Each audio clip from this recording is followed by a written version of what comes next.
戀的姿勢，別怕突然越軌，朋友也可親吻額角，見證舊愛的淪落。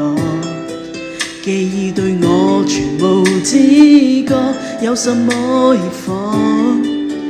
你怕讓兩手碰着我嗎？難道我質感太差？你發的短信也有策略嗎？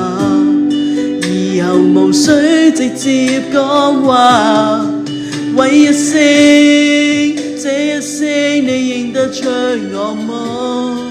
這親昵到陌生的經過，我說過最愛抱你，到這日你想閃躲，怕了我，但是我自問我哪有做錯？